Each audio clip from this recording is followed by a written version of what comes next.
Olá, pessoal, tudo bem? Vamos aí para mais uma aula agora sobre pré-história, né? Uma aula bem básica, bem resumida, porque este assunto é um assunto bastante amplo, muito polêmico, mas o nosso pensamento aqui não é polemizar, tá? É apenas passar mesmo o básico necessário para um possível concurso, né? Para ir fazer um Enem. Então, as informações que estarão sendo passadas agora, elas são as informações que costumam cair nesses concursos, tá? Então, digamos assim que é uma aula preparatória visando um concurso, não necessariamente querendo entrar em maiores detalhes deste período histórico. Primeiro, o termo pré-história, ele é um termo bastante controverso, né? Porque a palavra pré significa antes. Então, pré-história daria a impressão de que estaríamos falando algo como antes da história. Porém, é um período que faz parte da história do homem, né? Então, este próprio termo pré-história, ele fica meio controverso. Seria melhor nós entendermos pré-escrita, porque dentro dessa concepção, pré-história simplesmente é o período antes da escrita, ok? Então, pré-história, a princípio, não tem nada a ver com dinossauros, não tem nada a ver com um homem das cavernas, não tem nada a ver com o domínio do fogo, com o surgimento da roda, embora todos esses 4 itens que eu comentei, esses 4 aspectos, eles estejam dentro da pré-história, mas não são eles que definem o que é pré-história. A pré-história ela é o período antes da escrita, quando surge a escrita, ali por volta de 3.500 antes de Cristo, termina a pré-história. Então, o fator determinante para o término da pré-história é a escrita. Né? Para nós sabermos, entendermos um pouquinho este período, vou falar bem por cima, né?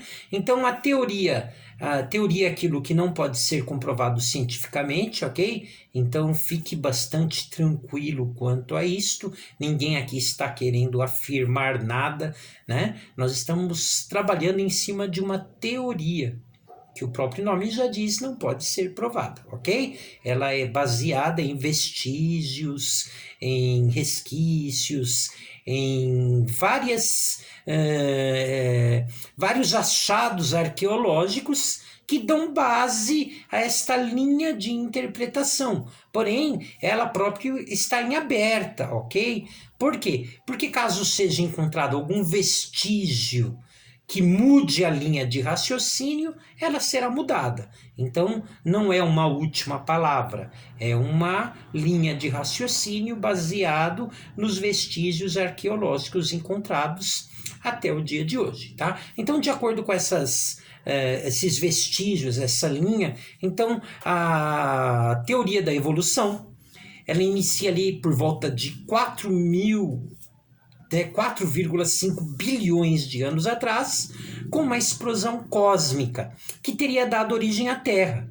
Né? Durante bilhões de anos, a Terra passou por grandes transformações, a temperatura diminuiu e formaram-se os oceanos e as altas montanhas, por volta de 3,5 bilhões de anos atrás. Né? Então, demorou cerca de 1 bilhão de anos desde a explosão até acontecer essa diminuição, né, e o surgimento de oceanos e as altas montanhas. E aí desenvolveram-se nesse período as primeiras formas de vida. Aí há 4,2 milhões de anos atrás, ou seja, bem, né, de 3,5 bilhões para 4,2 milhões, é muito tempo. Então, durante este tempo, né, foi acontecendo o processo evolutivo até que há 4,2 milhões de anos atrás surgiram nossos primeiros ancestrais, ok? E aí houve todo um desenvolvimento até chegarmos, né, no Homo sapiens. O período da pré-história ele é dividido em 3 fases, ok? A pré-história é dividida em 3 períodos. O primeiro período nós chamamos ele de Paleolítico ou Idade da Pedra Lascada. Por que Idade da Pedra Lascada? Porque eles afiavam seus instrumentos cortando lascas, Como, por exemplo, você já talvez tenha feito quando você vai apontar um lápis com faca. Você não vai cortando lascas até ele ficar apontado? Então, eles faziam isso para afiar os seus instrumentos que eram feitos com pedras. Por isso, pedra lascada, né? Instrumentos que são afiados, lascando as pedras, né? Este período é um período assim que o homem ele dependia muito da natureza. Ele era coletor e caçador, né? A palavra coleta ela é diferente da palavra colheita, tá? Qual que é a diferença entre coleta e colheita?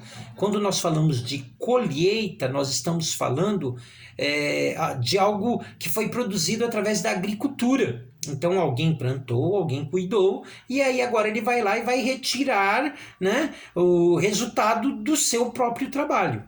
Na coleta, não.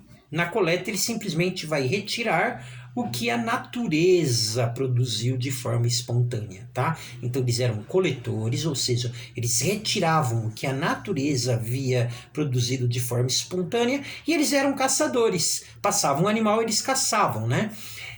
Ou seja, eles dependiam muito da natureza. Por isso, eles não tinham a possibilidade de fixar residência.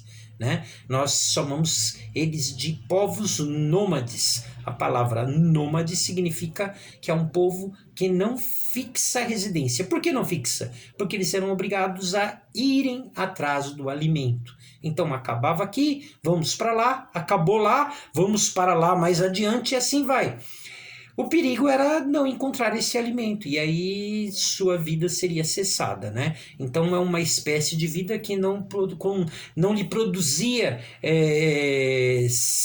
certeza alguma de sobrevivência, porque eles dependiam do que a terra lhe fornecesse. Se por algum motivo, seca ou algum outro motivo, a terra deixasse de produzir, as suas vidas seriam ceifadas por fome. Passamos agora para um segundo período. Este primeiro período, paleolítico, ou período da pedra lascada, ele vai desde da teoria da evolução até cerca de 12 mil anos atrás, tá? E aí, a partir de 12 a 6 mil anos atrás, nós entramos num outro período, chamado Neolítico, ou mais conhecido como período da pedra polida. Porque agora eles estão num avanço tecnológico.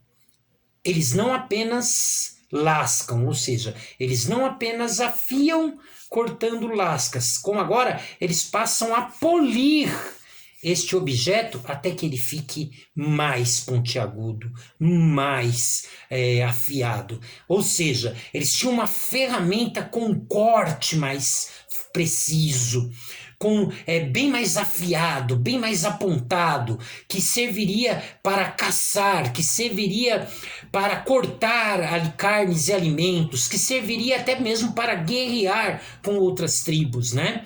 Então, as suas armas agora passam a ser de pedras polidas, o que lhes garante uma vantagem sobre aqueles povos que tinham somente a pedra lascada, né? Então surge o período da pedra polida, que vai de 12 mil anos a 6 mil anos atrás, né? Neste período aconteceram bastante coisas muito interessantes, né? Uma delas é que surge a agricultura, e eles deixam de ser coletores e caçadores, e eles passam a ser agora plantadores e criadores, né? Eles não somente vão caçar, vão começar a criar também.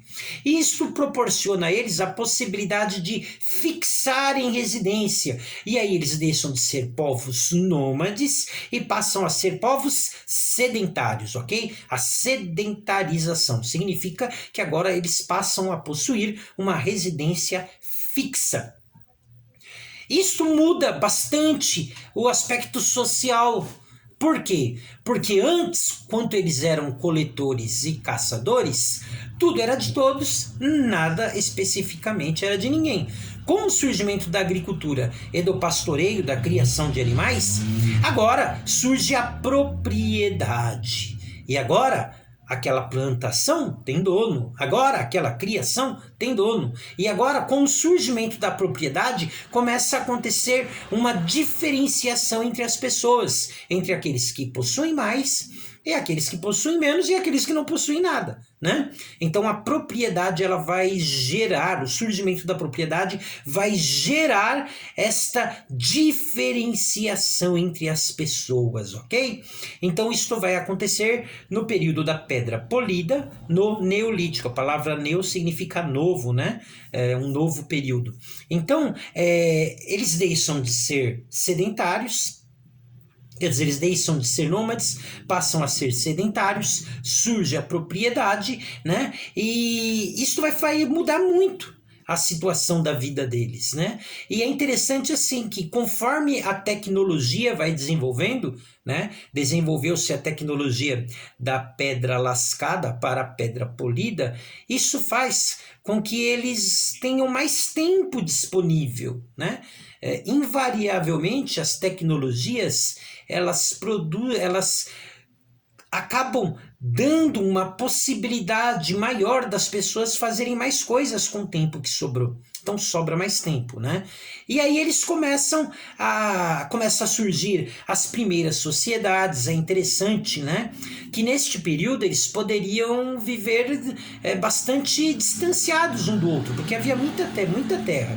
Mas eles vão optar por viverem em grupos, né? E é interessante nós sabermos quais os principais motivos que sempre levou o homem a viver em grupo, e isso já desde os nossos antepassados mais antigos, né?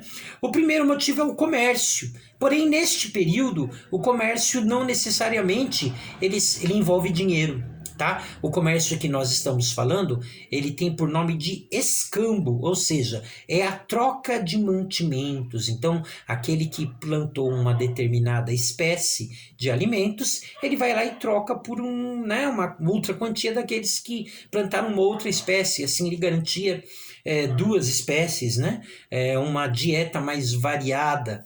Né? Então, o comércio é um dos principais motivos do porquê o homem sempre optou por viver em grupo. O segundo motivo é a questão da segurança. Né? É importante nós entendermos que neste período eles estavam dividindo espaço com os animais selvagens. Não havia selva e cidade, havia só selva. Havia somente aquela terra onde todos ali disputavam aquele espaço. Então o homem vivia junto com animais selvagens, e isso é algo que é muito difícil. A questão da segurança fica muito vulnerável. Imagina, de repente você está lá na sua casa, você dá de cara com uma onça, com um javali, né? Com um leão. Né? Então, eles optavam por viver em grupos porque isto lhe causava uma sensação de segurança.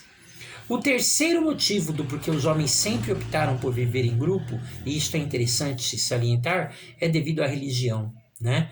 Porque o homem, desde sempre, ele é um ser religioso. Desde sempre ele procura para o além da razão, para aquilo que a razão não consegue chegar, ele sempre vai endereçar isto a uma mente superior, a um ser superior. Né? Então ele olha para os céus, ele olha para a sua própria vida, ele olha para várias coisas que o rodeiam, e ele não consegue entender de uma forma racional aquilo, e ele acaba denotando aquilo a alguém que é superior, a uma pessoa superior, a uma divindade. Né? E isso desde sempre. O homem é um ser religioso, e este é o terceiro principal motivo do porquê o homem sempre viveu em grupos, para estar unidos para adorar as suas divindades. Interessante que neste primeiro momento, pelo que nós encontramos nos registros, né, que nós temos, principalmente nas pinturas rupestres, invariavelmente as divindades eram femininas, porque estavam ligadas à questão da mãe terra, né? Então, no primeiro momento, entendia-se que as divindades seriam femininas devido à questão da mulher ser aquela que gera a vida, né? Aquela que gesta, né?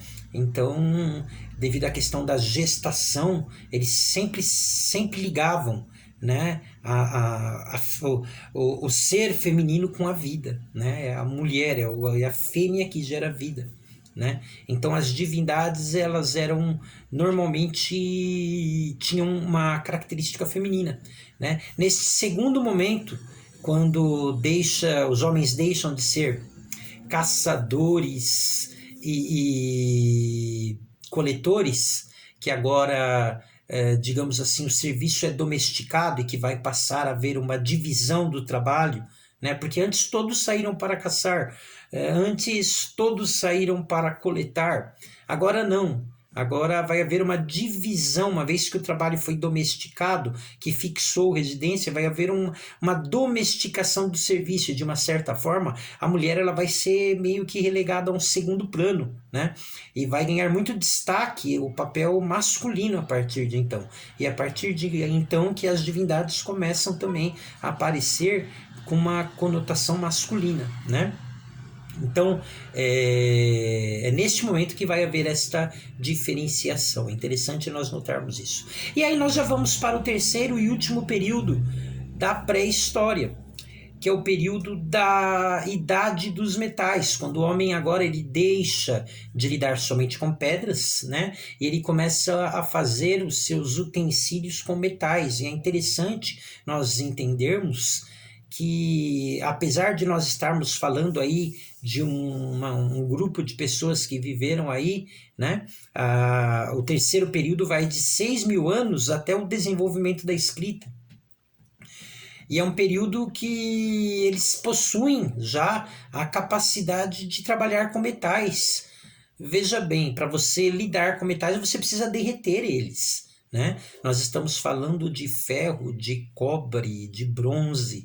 E para você lidar com esses metais, você precisa derretê-los. E nós estamos falando de um período que não existe energia elétrica, não existe forno elétrico, não existe motores, né? Então esses metais, eles são derretidos à base da fogueira praticamente, né? Então não tem como nós olharmos para esta sociedade e nós não ficarmos espantados com a capacidade que eles tinham de resolverem seus próprios problemas, né? Então é um preconceito muito grande nós olharmos para eles e entendermos eles como ignorantes, burros, antigos, né? Porque muitas coisas que foram feitas naquele período, né, há cerca de 2, 3, 4.000 anos atrás, até hoje nós olhamos e espantamos, né? Por exemplo, eu diria as pirâmides do Egito, né? As pirâmides foram feitas aí há 2, 3.000 anos atrás, né? No meio do deserto, sem energia elétrica, sem motores, num lugar que hoje, com a tecnologia que nós temos, nós teríamos muita dificuldade para fazer igual a que eles fizeram, né? E eles fizeram sem toda essa tecnologia. E às vezes muitos até perguntam, né? Conseguiríamos fazer hoje? Provavelmente. Da mesma forma que eles fizeram, com a mesma qualidade que eles fizeram, com as mesmas características que eles fizeram, com os mesmos detalhes que eles fizeram, olha, né, deixa para você responder aí. Muita gente vai dizer que não, tá? Então, eu gosto muito de, quando eu estou dando aula, comentar sobre um feito que aconteceu no aniversário de 500 anos de descobrimento do Brasil. Quando, né, no ano 2000, quando completou-se 500 anos do descobrimento do Brasil, tiveram a grande ideia, que eu até acho uma ideia legal, de fazerem uma caravela, né, nos moldes daquelas que chegaram aqui em 1500, que atravessaram o oceano e chegaram aqui. E no ano 2000 agora tentaram fazer uma semelhante, porém com a tecnologia atual, né? Haja visto que nós temos uma tecnologia muito superior àquela de 500 anos atrás. Hoje nós temos o computador, temos o laser, temos o petróleo do qual vêm os plásticos, né? Coisa que eles não tinham há 500 anos atrás, em 1500. E fizeram a tal da caravela. E a caravela afundou, né? Então, ok, temos uma tecnologia superior, com certeza a nossa tecnologia está muito mais avançada que a deles. Mas isso nos faz pessoas com uma inteligência superior? Fica aí a pergunta para você, tá? Então falamos um pouquinho aqui sobre a pré-história, que é o período da pré-escrita. Quando surge a escrita, acaba a pré-história.